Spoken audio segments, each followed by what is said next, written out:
Cases of COVID-19 continue to drop around the country, and not one but two studies now show that the vaccine significantly cuts transmission of the disease. So why do our leaders continue to double down on the gloom and doom and the mandates? Friends, let's dive into it. Time for Hold the Line.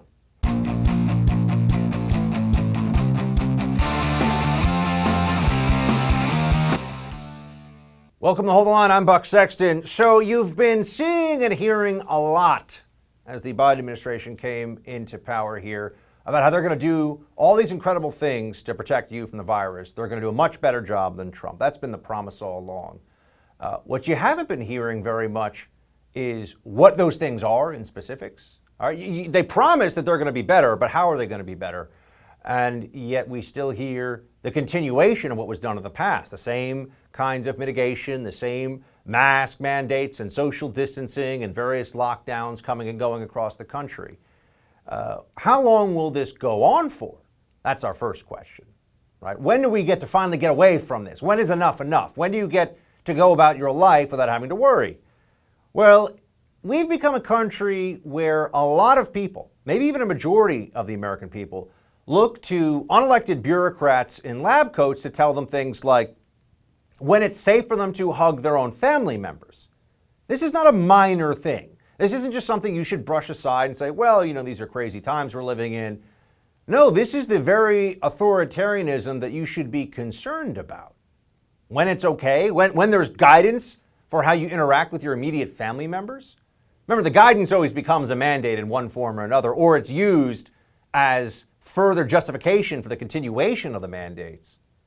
Here's Dr. Fauci, who should have been long since removed from his post for being wrong and being an imbecile and being a disaster. But here's Dr. Fauci saying, you know, maybe you can hug your relatives who are vaccinated. My parents have already gotten their second dose. They're fully vaccinated. Does that mean it's okay for them to spend time with their grandchildren who obviously have not been vaccinated? What's your recommendation? You know, I'm not going to make a recommendation now except to say that these are things that we really do. I mean, literally every day, Dana, we look at that, we look at the data, we look at what's evolving about how many people are getting vaccinated, and there will be recommendations coming out. I don't want to be making a recommendation now on public TV. Yeah, that's right. The CDC with Fauci, it's like the Politburo of your health. Him, of course, Fauci in the role of Stalin in this case. But it's just, you know, whatever the committee decides. That's how can you hug your relatives? We'll have guidance for you on that soon. What's their guidance going to say? They can't promise you it's 100% safe, but do you care? If you've been vaccinated, you already know what the percentages are. It's very, very unlikely that a vaccinated person is going to get this disease. Remember, it's not only the percentage of protection you have when the disease is all over the place in a pandemic, it's also what's the likelihood you're going to come into contact with somebody else who has a high enough viral load for a long enough period of time that you're even exposed to the virus. So what are really the chances here? Well, people still feel like they can't hug their relatives until Fauci gives them the all clear. It's sad. It's honestly sad. And that this little tyrant continues to get away with this on the one hand, on the other hand, routine is appalling. I've been saying that they're going to extend masks until 2022 for months.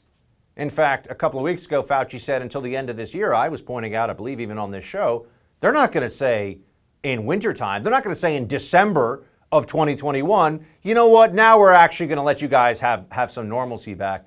No, they're going to want you to stay nice and complacent, do as you're told until at least deep into the spring or summer of 2022. And now Fauci's basically saying, yeah, you're going to mask up for at least another year. Play it. You and the president have suggested that we'll approach normality toward the end of the year. What does normal mean? Do you think Americans will still be wearing masks, for example, in 2022? You know, I think it is possible that that's the case. And again, it really depends on what you mean by normality. What does normality even mean? Normal means normal, Fauci. Okay? Stop with the idiot routine. Normal means normal life. It means you go outside, and if you're not wearing a mask, you don't have a bunch of people looking at you like you're a mass murderer because they've been brainwashed by a little bureaucrat tyrant in a lab coat. That's what normal means. It means no more of these ever-changing rules. Oh, 25%. Oh, no, 35%. Maybe 40% indoor dining. Who knows? 42.5%. That sounds safe. 40%. Ooh, that doesn't sound safe to me. This is the tyranny of bureaucratic nonsense we're being subjected to. Can't you see it? We have 500,000 people that have died of COVID in this country. We've been masking, we've been distancing, doing all these things. Compliance across the country is very high. And yet we have 500,000 people have died. And if you look across the ocean to Europe, they've had very similar per capita death rates. You look to our south in Brazil, 250,000 people dead of COVID in Brazil. But what was all the lockdown stuff about? What exactly did we get from this, other than getting constantly harassed and annoyed by people like Fauci, who, do not ever forget, on March 8th of last year, Dr. Fauci, head of the National Institute of Allergy and Infectious Disease, scoffed at the idea of mask wearing. It was silly. It was foolish. 2 weeks ago, he said, yeah, you got a double mask. That's what the science says now. And by science, they mean studies with mannequins putting masks on their faces and spraying water at them. That's the science. That is actually what they're doing, by the way, in case you're wondering. How about some real science? The Israelis are doing it. We know now that, sure enough, thankfully, the virus does have a close to a silver bullet, I should say here. I mean, the virus does have a major weakness. The Israeli study, this is from Bloomberg, Pfizer and the BioNTech COVID-19 vaccine stopped the vast majority of recipients in Israel from becoming infected, providing the first real-world indication that immunization will curb transmission of the coronavirus. So, yes, it prevents you from getting very sick, but it also prevents you from giving it to other people. This was always the big thing. Oh, maybe you're protected, but you can still give it to people. That's what they were saying. So even if you're vaccinated, you still have to live your life like an unvaccinated person. That's been the guidance here. Based on what? England, study from the Public Health in England published today. Data from a study of UK healthcare workers have recently suggested protection against infection from a single dose was 72%. Corresponds with the data from Israel, 75% protection against all infection, 85% against symptomatic infection after a single dose of Pfizer vaccine. So a highly, highly effective vaccine, but it's not perfect. So here's the question for you. Do we have to wait until we achieve perfection? Is it zero? Why can't they tell us? If they're going to continue to insist that we can't deal with this degree of risk even after vaccination, what's the acceptable level of risk? Tell us now. Let's have this discussion in the open. Let's we, the American people, actually be involved in this and not just farm this out to statist Democrats and bureaucrats like Fauci who get to make these decisions with no accountability whatsoever. What's acceptable? Tell us the numbers. When do the mandates go away? How many of the mandates will go away? Nope. Here's what's going on. They like the control. They like to be in charge. They don't want you to have your freedom back. This has been an incredible dry run of a government similar to what they have in communist China that can tell you to do anything and you have no say in anything. They can run roughshod over all your rights, even your most sacred constitutional rights. Yeah? Were you able to go to church if you lived in California the last year? That First Amendment right doesn't go very far, does it? Were you able to actually speak freely about this or many other issues over this past year? I don't think so. Shutting you down, censorship over essential public policy questions. We either take back our freedom or they continue with the tyranny. Those are our choices right now. We can say enough is enough. Fauci and the morons around him haven't actually saved us. They haven't made this all better. Or we can just continue to get dragged along here. And the Biden administration, of course, is happy to do it because they like a compliant population. They like the American people to act like sheep who don't question and don't look at reality. As long as they're safe and warm and fed. It's all the same to them, right? Well, warmer weather has finally arrived in the state of Texas, but many residents still remain without water. When we come back, host of I'm Right, Jesse Kelly, joins us from Houston. He's down there where all this is going on, so stay with us for that. You never thought COVID-19 could cost you your home, right? Well, it actually can. Here's how. Cybercrime is up 75%, and by far the most serious cybercrime to worry about is home title theft. That's right, cyber criminals, foreign and domestic, are now after our homes, and it's easier than you'd think. The title documents to our homes are online now. The thief finds your home's title and forges your signature on a quitclaim deed stating you sold your home to him. Then he takes out loans on your home and leaves you in debt. You won't know until late payment or eviction notices arrive. Insurance doesn't cover you, and neither do common identity theft programs. That's why I protect my home with Home Title Lock. The instant Home Title Lock detects someone tampering with my home's title, they help shut it down. Go to HomeTitleLock.com and register your address to see if you're already a victim. Then use code RADIO to receive 30 free days of protection. That's code RADIO at HomeTitleLock.com. Again, code RADIO at HomeTitleLock.com.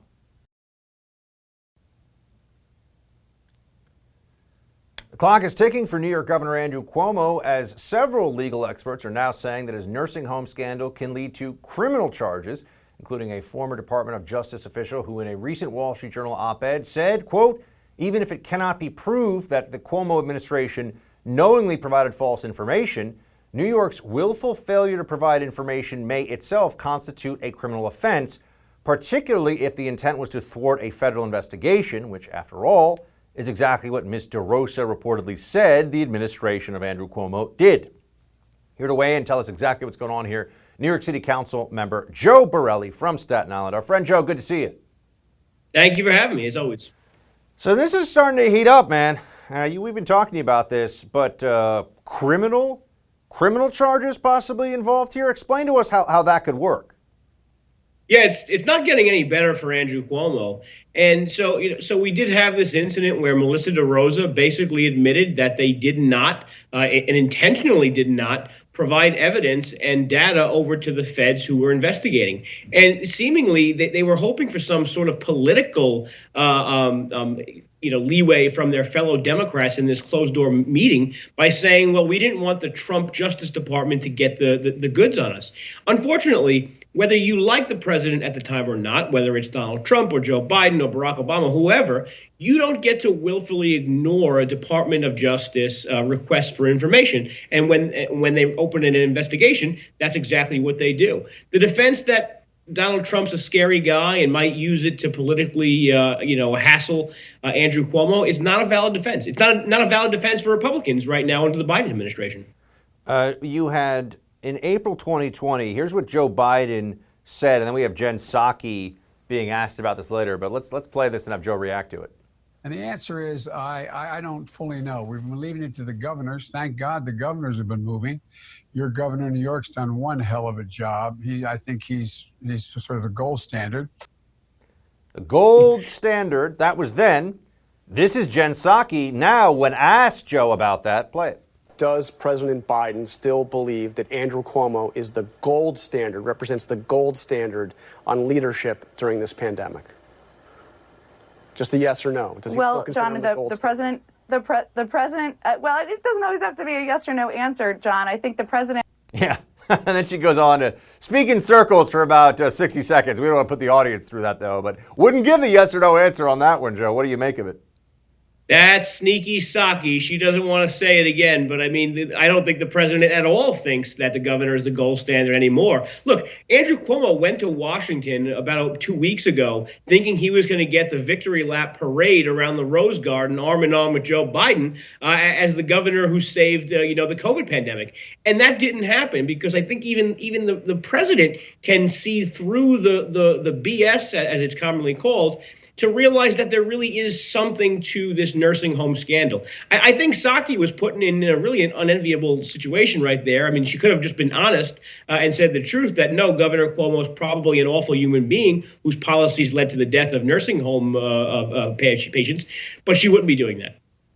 And the chances of political account. Oh, and actually, before we get to political accountability, well, this actually ties into that.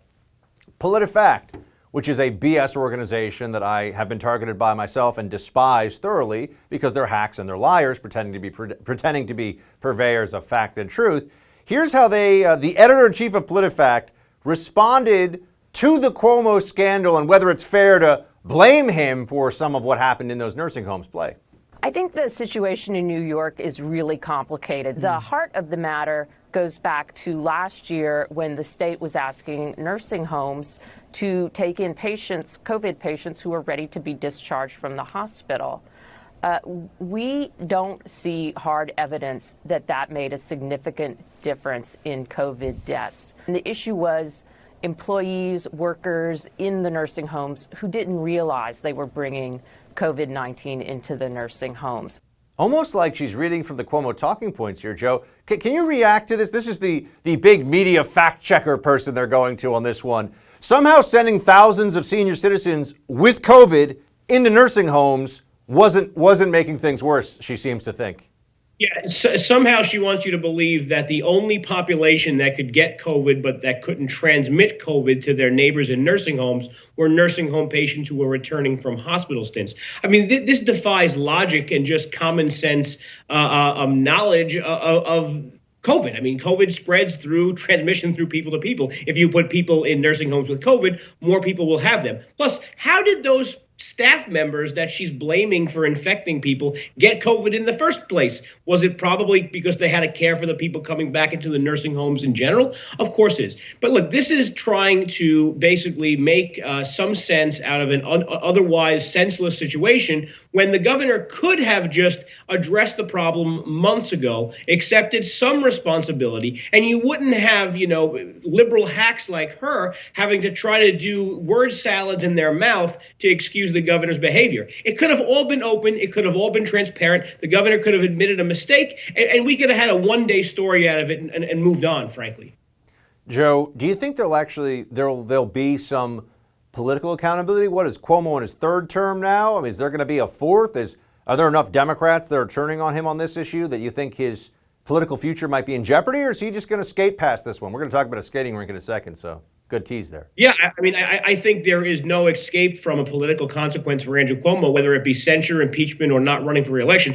I just got off the phone with an Assembly Democrat, a former colleague of mine, and these are people who are not loyal friends of Andrew Cuomo. They're not friends at all. In fact, they have been on the receiving end of these type of bullying phone calls, harassment for years. Not one legislator has ever come out in the past month and said, no, this is not the type of guy Andrew is. He's not the guy that would yell at Ron Kim. It might have been a one-off. No. It is 100% who Andrew Cuomo is. He is part and parcel an arrogant, self-aggrandizing bully who would go at any length, including make verbal threats to people to get his way. This is not a one-off. This is not some sort of outlier. This is the fundamental Andrew Cuomo. He's a bad person. And I don't say that about a lot of people, Buck. You know that. We've had this conversation. Yep. I think some Democrats are nice people. Andrew Cuomo's a bad guy.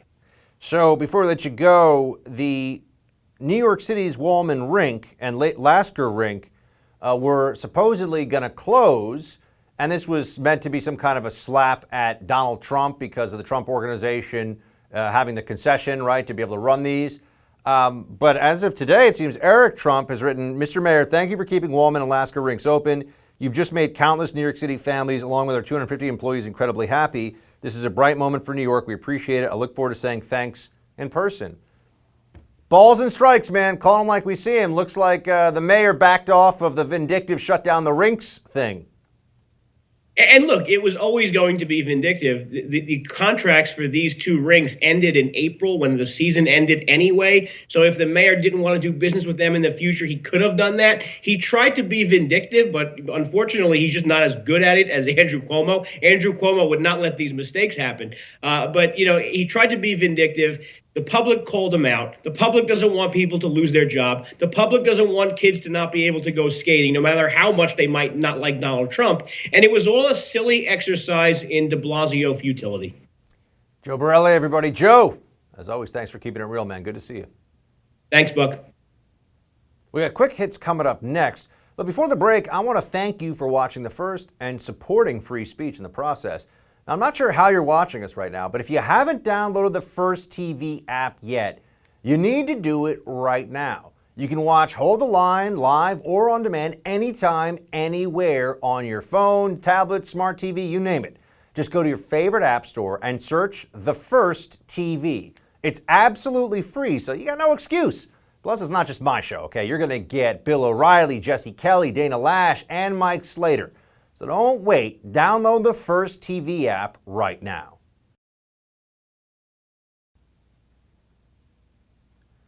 The often overlooked story in the middle of the COVID pandemic has been the huge impact on small businesses. Small businesses are the driving engine behind the American economy, and no other sector of the economy has been hit harder than those small businesses. Many are family-run enterprises, and they go back generations. They give life and character to neighborhoods from small-town America to urban metropolises. The pandemic has been close to an extinction-level event for many of these businesses, due in no small part to the heavy hand of corrupt and incompetent politicians such as Andrew Cuomo and Gavin Newsom. These politicians claim to have been following the science when they issued lockdown after lockdown without any plan of relief being offered to these mom-and-pop stores that were just barely trying to survive.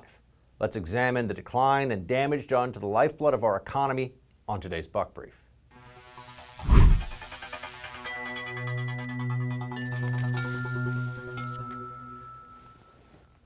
First, we have to establish the arbitrariness of so many of these lockdowns. Why are big box stores, for example, your Targets, Kmart's, Walmart's, whatever, does Kmart even exist? I don't know, but those things, why are they still able in many states to operate, to sell, but small businesses have been shut down, right? That's been something that's gone on here. A lot of small businesses are told you cannot operate anymore.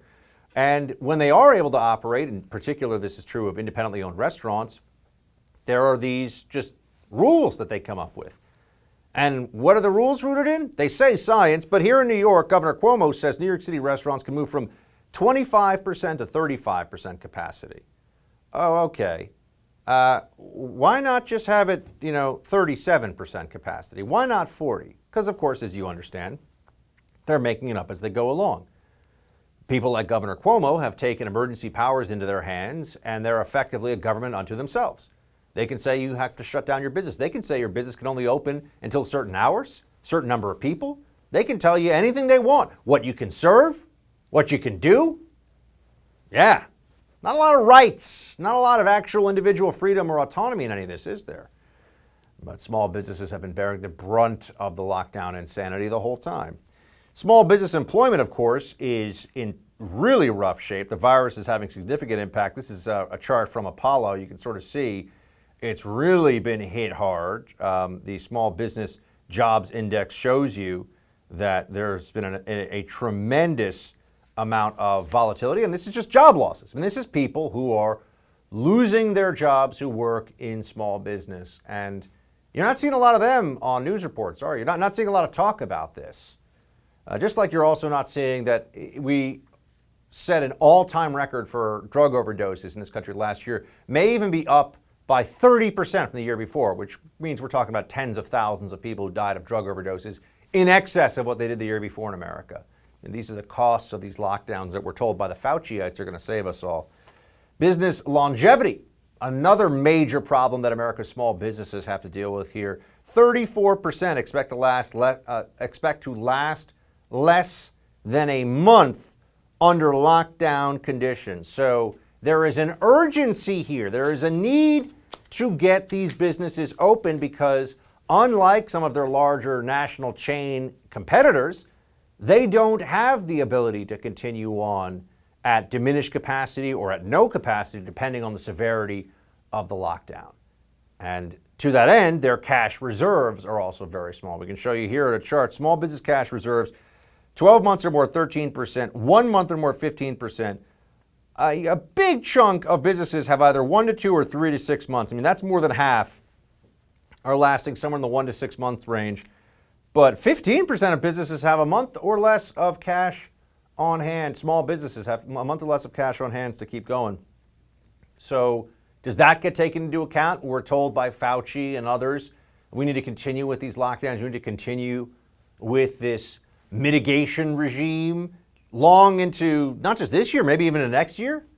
What small businesses are going to be left? You start to see this, and it feels like the lack of political clout among Democrats of independently owned and operated small businesses has been a huge problem here. If they had bigger checkbooks to write for Chuck Schumer or Nancy Pelosi, Feels like maybe small businesses in these blue states would have been given a little bit more attention, but no, of course not. Store visits are also way down. So they're running out of cash, and job losses are huge. They've been shut down by the government, as you see here. Foot traffic is way down. Foot traffic is the lifeblood of so many of these small businesses. People aren't going into them because not only are there lockdowns, but they're also scared. They're scared beyond what is reasonable and what is rational because the media has been running the panic porn of, oh my gosh, if you're 30 years old and you get COVID, you're going to die. As we know from the polling, the general public is convinced that COVID, if you're under the age of 65, is far more dangerous than it actually is. I mean, like orders of magnitude more dangerous than it actually is. And that means people don't go out. People don't go to stores. They don't want to be around other people. They're terrified of the prospect of what what COVID will do to them. I'm not talking about high risk and seniors. That you understand the precaution. That's rooted in data. That makes sense to people. But if you're talking about everyone else, why are the numbers so down? Well, this is crushing small businesses. And with the limitations on foot traffic and limitations on operating room and who they're allowed to have in, yes, of course, revenue is way down as well. There's a revenue collapse of small businesses that's going on here. There's this assumption, you sort of see the chart, look, just going way, way down. It looks like a stock market crash, except that's just small businesses shuttering across the country. This matters to millions and millions of people who feed their families based on these small businesses, whether owning them, owning a part of them, or working for them. And yet they've been left out in the cold during much of this process. This matters because what happens when the economy finally starts to reopen, you have a lot of these businesses that have been unable to pay for inventory. They've got back rent that's owed. There's an enormous financial unraveling that still needs to be done here. Haven't been able to pay their landlords. Those landlords owe money to the banks. It's not like we just turn things on here and, oh, okay, we can forget about all the pain these businesses had for so long. And remember, they told us that this was necessary to save lives. California lockdown, Florida lockdown. What did California get in the bargain? Destruction of more small businesses. Didn't save them from COVID more than Florida. Facts. They are stubborn things. With the federal investigation now underway, embattled New York Governor Andrew Cuomo is fighting for his political life. When we come back, we'll discuss the latest with New York City Council member Joe Borelli. These days, being prepared for the unknown is more important than ever. I'm sure you've noticed the world we live in is anything but predictable, and we could all benefit from something reliable right now. Well, what could be more reliable than real gold and silver? I'm talking about real gold and silver you can actually hold right in your hands. Call the Oxford Gold Group right now and learn how easy it is to get real gold and silver sent securely directly to your home, or how you can have real gold and silver in your IRA or 401k. It's very straightforward. Just call the Oxford Gold Group at 833-600-GOLD and ask for your free guide on owning gold and silver. Again, call the Oxford Gold Group right now at 833-600-GOLD. The Oxford Gold Group is the only gold company I trust. Call them right now at 833-600-GOLD. That's right, 833-600-GOLD. Don't wait for inflation to kick up. Don't wait for the economy to have a massive correction. Take action today with real gold and silver. The Oxford Gold Group, 833-600-GOLD. After last week's Arctic blast, which killed at least 58 people, the great state of Texas is finally getting into recovery mode here, but as power is slowly returning, nearly 10 million people are still boiling their water for drinking, as many are now facing massive electricity bills. Here was Governor Greg Abbott just yesterday. Texans who have suffered through days of freezing cold without power should not be subjected to skyrocketing energy bills due to a spike in the energy market. Here with reaction, tell us what's really going on down in Texas right now. He's in Houston, Jesse Kelly, host of I'm Right here on The First and also the Jesse Kelly Show on radio. Jesse, I see you are okay. It seems like you've been able to stay warm and dry. What the heck is going on down in Texas right now? Here's what happened, Buck. Just sorry, everybody. Give me a second to nerd out on it because it's important. It may apply to you. Texas has an energy grid where 25% of it is now, because of a Republican governor, I may point out, 25% of it is now wind turbines and this idiotic green energy stuff. It used to not be that way. That's the way it is now. Well, when this freeze hit, the freeze is unprecedented. We lost all that. All that was gone. But it's not just an anti-green energy thing. We lost most of the normal stuff too. And the reason we lost it is so many of our power stations run off of diesel fuel. Diesel fuel doesn't fall from the sky to the power stations. It's driven there by the big trucks you pass on the highway and hopefully don't crash into.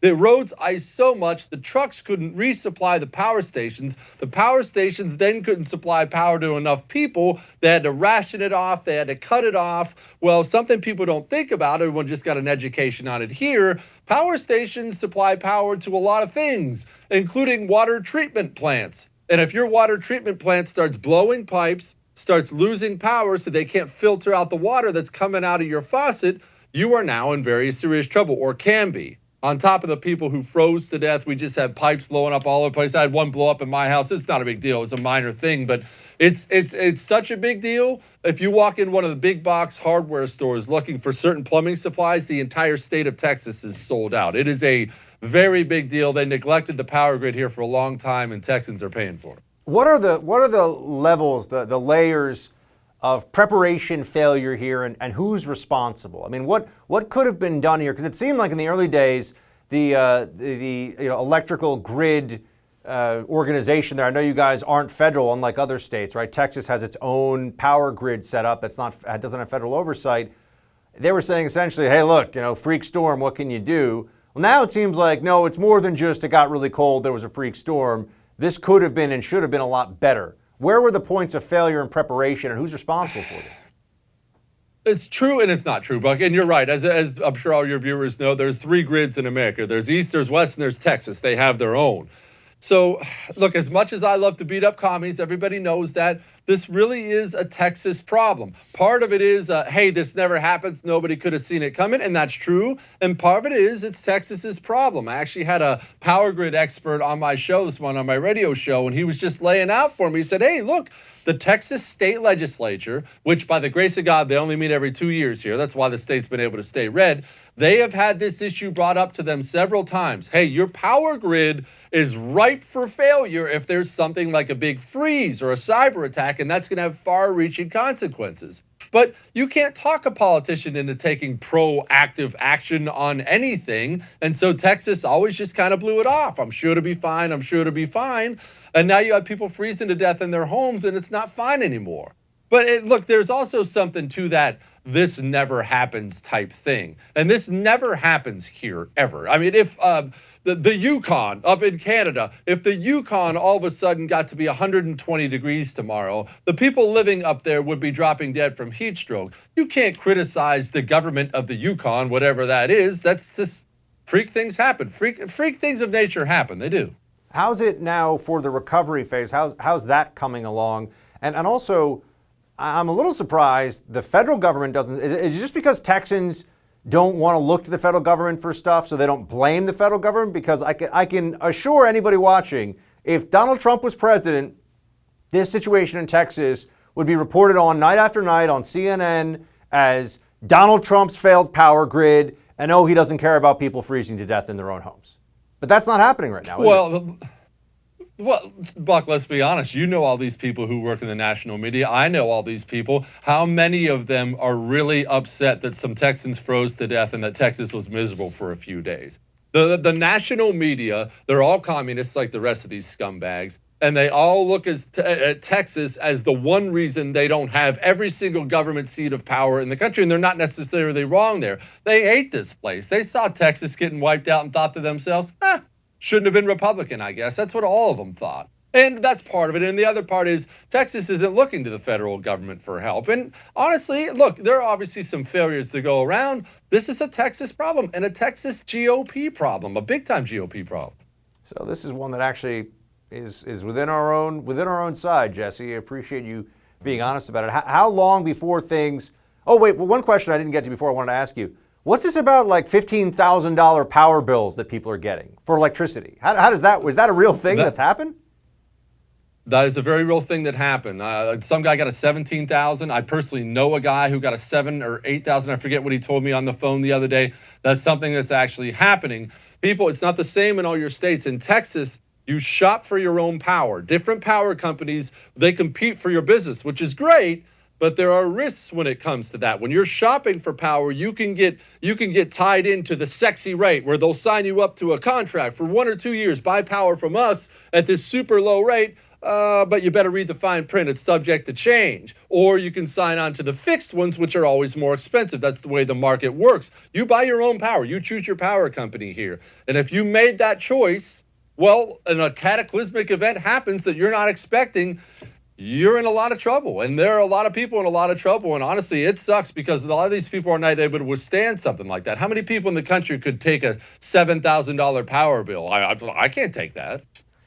How's it going in getting everybody back on their feet and things up and running again now? It's okay. The biggest problem right now is the water, because like I said, a lot of these water treatment plants are still not back online because you have to understand this is not like the colder parts of the country where all the pipes are buried. Like I grew up in Montana, they bury all the pipes 5 feet underground because it freezes all the time. Everything's above ground here. So all these treatment plants, you turn it on. I mean, picture a water treatment plant with pipes everywhere. They're all blowing. It's one gigantic geyser. Well, now you have to replace them. Well, everyone's trying to replace them. So now there aren't materials to replace them because they're out of materials. It's just, look, it's not a humongous humanitarian disaster. I don't want to overblow it and act like it is, but it's a big deal. And it's one some people are it's going to cost some people their job. Jesse Kelly, everybody. Watch him here on The First, and I'll also listen to his radio show, The Jesse Kelly Show. Jesse, good to see you, man. Stay safe. See you, boss. Small businesses continue to struggle under the weight of COVID-19 restrictions. We'll take a look at the overlooked victims of COVID-19, small businesses, in tonight's Buck Brief.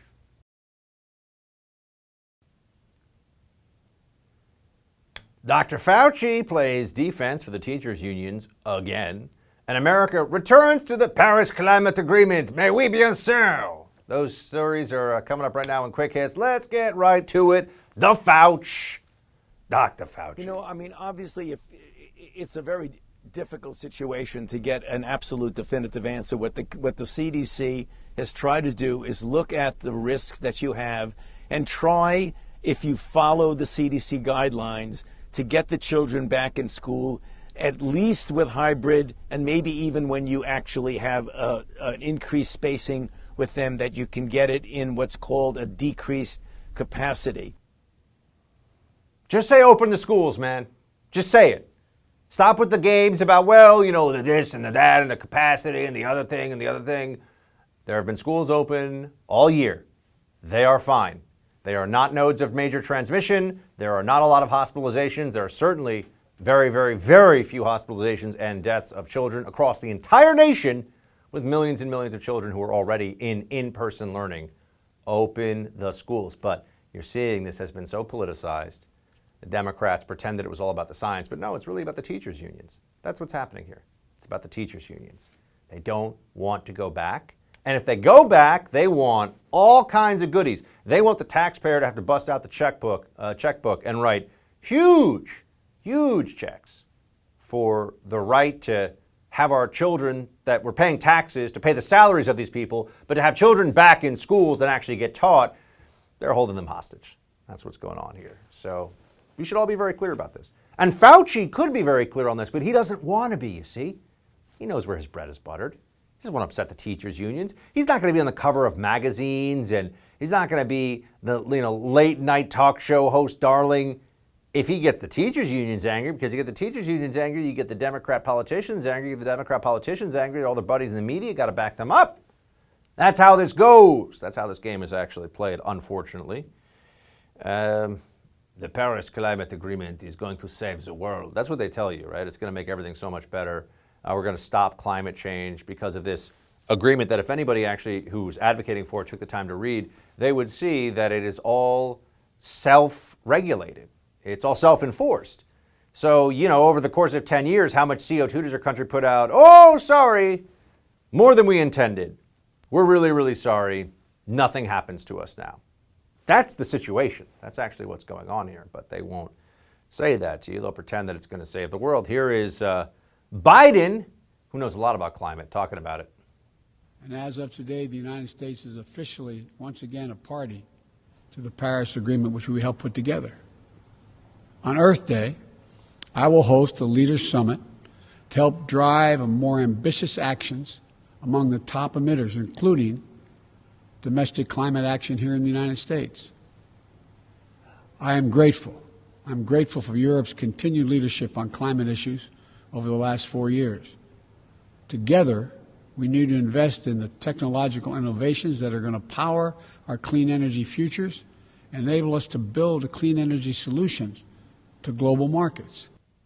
Yeah, sure. It's all about markets and making people better off, more prosperous. It's not a religious belief for people who think they're too smart for religion. Don't ever forget that the global climate change movement spent about a year worshiping a 16-year-old girl who dropped out of high school to go around giving lectures where she was reading speeches written by other people about climate change. She was 16 at the time. Greta Thunberg, remember that? And you weren't allowed to criticize her because she was 16. Now she's 18. So now she's an adult, so now you can criticize her, I guess. But the point is, they're worshiping a child on the climate change issue. And we're supposed to take them seriously on the science. Right. That makes a lot of sense. That seems reasonable to me. ZEKE EMANUEL, brother of R. Emanuel, formerly of the Obama administration. He knows what the game is here. Biden is not some great COVID stopper. Turns out that's not the case. So what do you say when the Biden administration plan is just a continuation of what Trump was doing with vaccines and everything else for the most part, and in all the meaningful ways? You got to blame Trump for everything up to this point. That's what ZEKE EMANUEL shows up to do. Oh, absolutely not. It was not inevitable. A lot of this is a result of the way we responded to it and the lack of a coordinated response during the Trump administration, the inability of states and the government officials to understand the magnitude of the problem and institute the right protections. Remember, the CDC delayed issuing a mask suggestion and order. We had keeping restaurants and indoor dining open, not fully putting in place other safety measures. And I think, when you compare the United States to other countries, we did much worse. That's not true. I mean, it depends on the country, of course, but our near peer countries, Western countries like in Europe, Italy, Spain, England, France, look at Brazil, look at Mexico, look at these countries, look at the COVID deaths. We're actually better than pretty much all the countries I just named on a per capita basis. One or two might be a little bit better than us, but we're right in line with it. Do you believe China's numbers? Apparently the Democrats do, because that makes Trump look worse if you believe that China had 5,000 fatalities from COVID-19 total. It's a country of 1 billion people. You really think they had 5,000 fatalities? Whatever their number was. It's nonsense, right? But get ready for a lot more Democrat nonsense, because Joe Biden is the president of the United States and the guy's a clown, and we all know it.